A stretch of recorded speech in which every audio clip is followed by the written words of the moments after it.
There's a moment in sports when everything shifts. Not gradually, not quietly, but all at once, like a switch being flipped in a room that was already buzzing with electricity. And right now, that moment belongs to one person. A 20-year-old from the Philippines who picked up a tennis racket and somehow ended up rewriting the rules of how this sport works.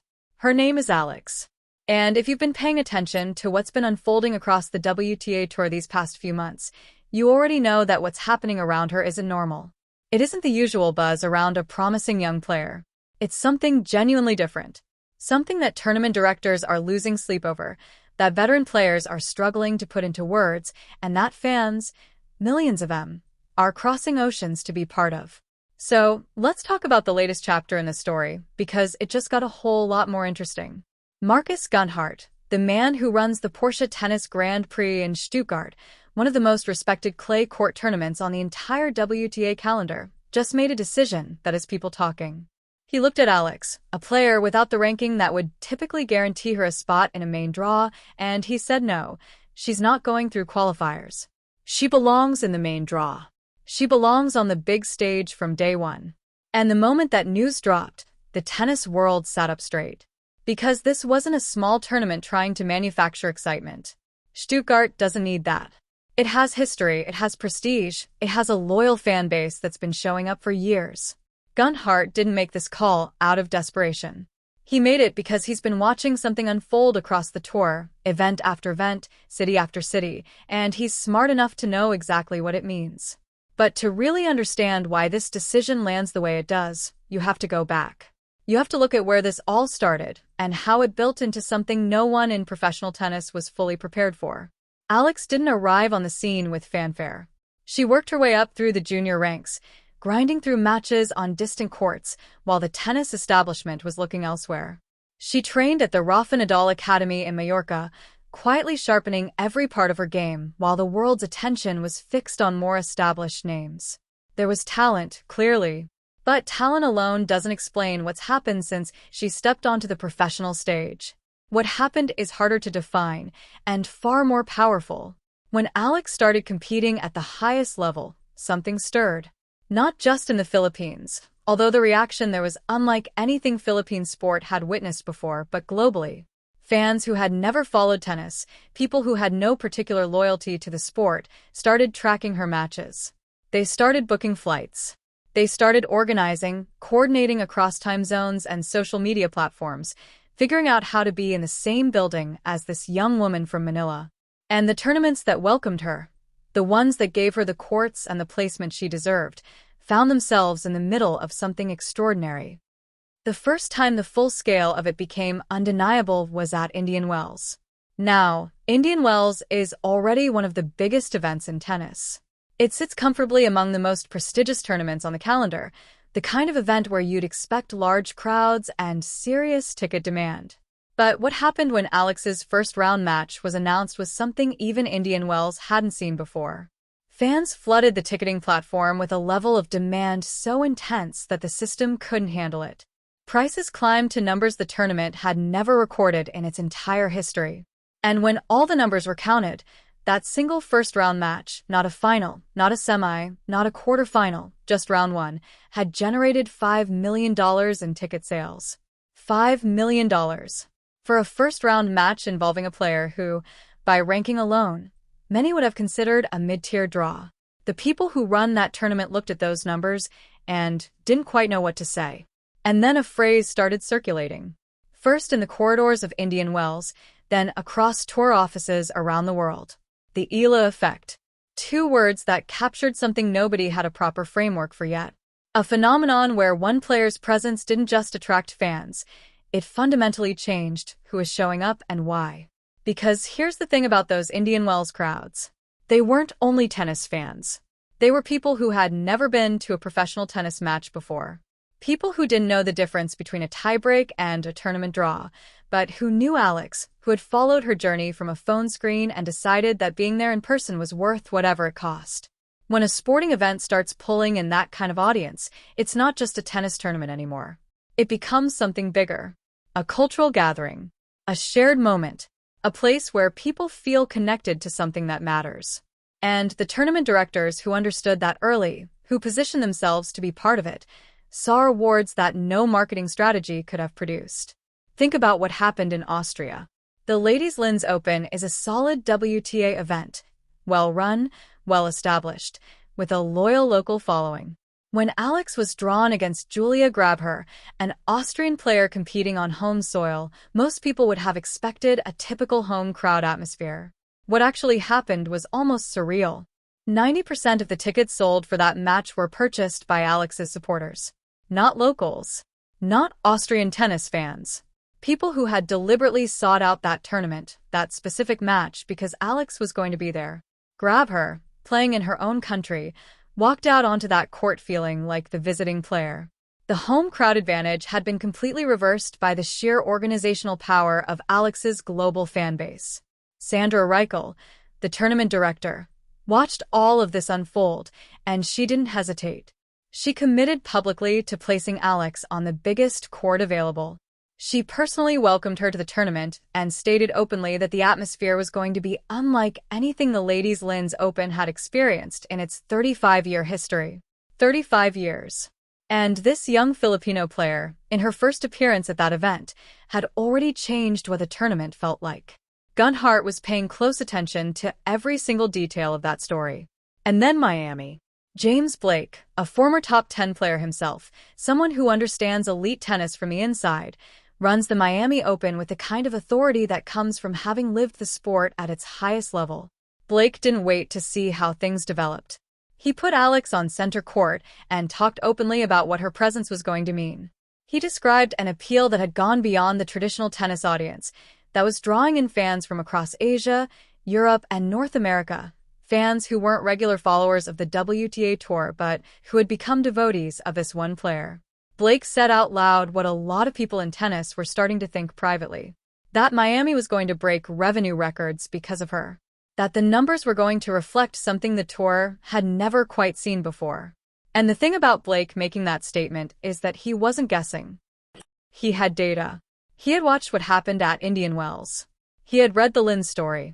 He knew the pattern, and he chose to position Miami right in the middle of it. Now zoom out and look at what Günthardt sees when he surveys all of this. He sees Indian Wells, Linz, Miami, each event transformed by the same force, each director making the same core decision to embrace Alex fully, to give her the stage she deserves, and each of them walking away with an event that exceeded every expectation. He sees a pattern so consistent and so well documented that ignoring it wouldn't just be a missed opportunity. It would be a mistake. And Günthardt doesn't make mistakes like that. Stuttgart is a clay court event. That matters more than it might seem at first. Clay is the most physically demanding surface in tennis. It slows the ball down. It rewards endurance and tactical intelligence. It punishes players who arrive at tournaments already drained from the grind of qualifying rounds. When Günthardt placed Alex directly into the main draw, he wasn't just making a decision about optics or crowd sizes. He was making a sporting decision. He wants to see what Alex looks like on Stuttgart's clay when she's fresh, when she's had full time to prepare, when nothing has been taken from her before the first real match begins. He wants the best version of Alex on that court, because he's seen what the best version of Alex does to a tennis stadium, and he wants Stuttgart to be the city where that version puts on a show. There's also a lesson written into the story of the Australian Open, a lesson that Günthardt has clearly absorbed. At the Australian Open earlier this year, the decision was made to place Alex on smaller courts despite the scale of demand from her supporters. The queues outside were extraordinary. Hundreds of thousands of fans waited for hours, many of them never making it inside. The frustration was real, and it was loud. But here's what nobody expected. Instead of the chaos dulling the enthusiasm around Alex, it made it stronger. The supporters who couldn't get in became more passionate, not less. The story of the Australian Open's miscalculation spread across every platform where tennis fans gather, and it became a cautionary tale that tournament directors around the world filed away very carefully. The lesson was simple.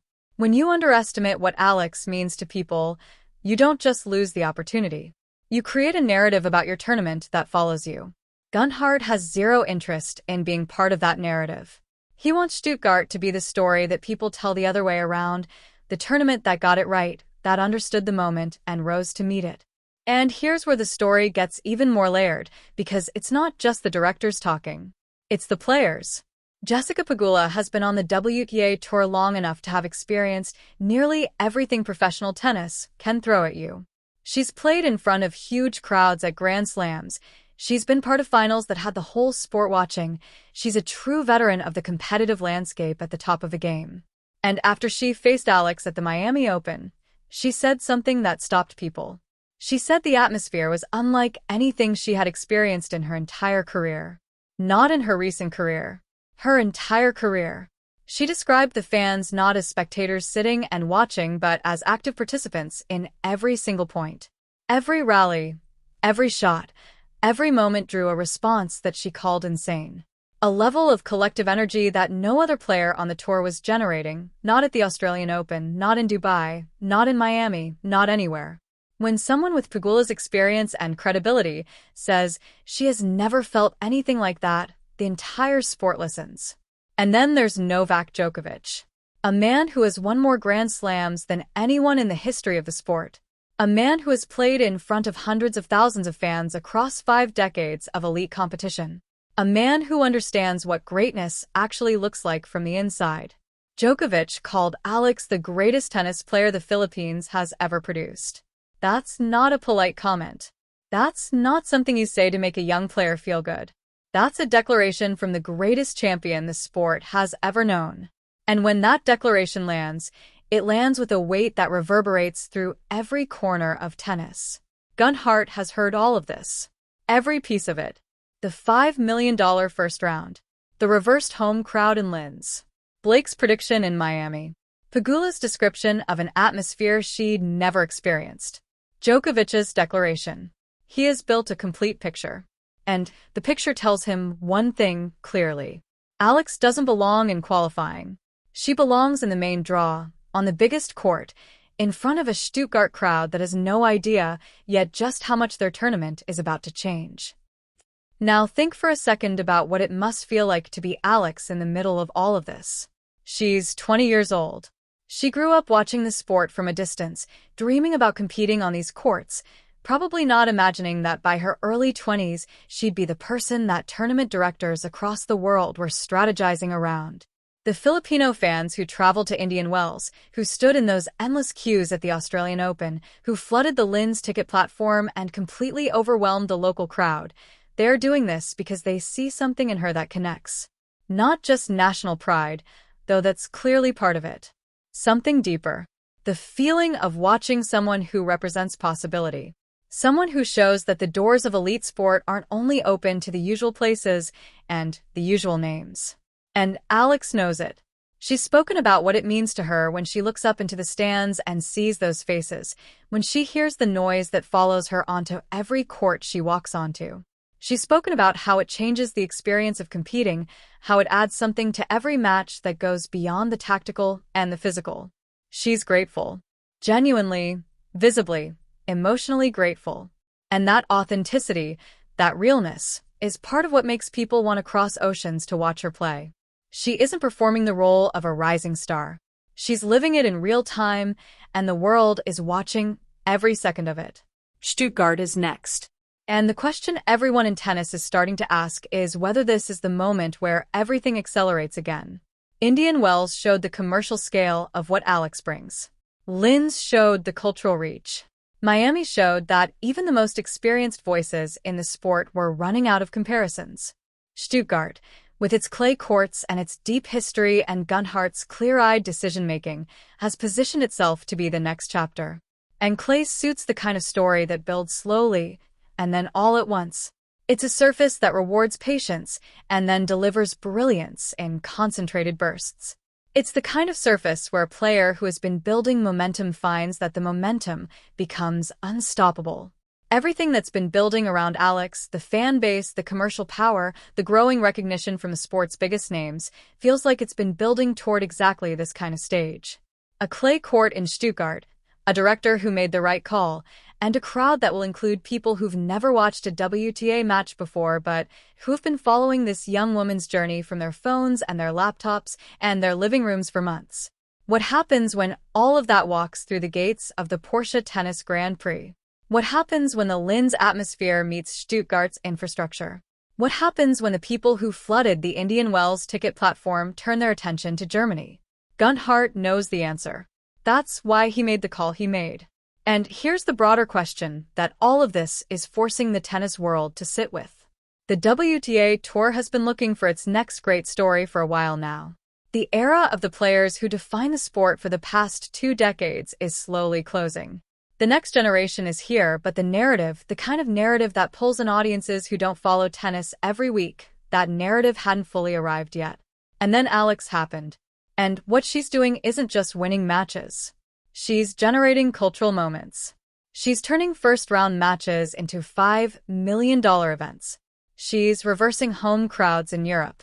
She's making veterans who've seen everything say they've never seen anything like it. She's making the greatest champion in the sport's history stop and issue a declaration. The WTA, as an institution, has a choice about how to respond to this. The directors who've been ahead of the curve, Blake, Reichel, and now Günthardt, they've made their choice and they're being rewarded for it.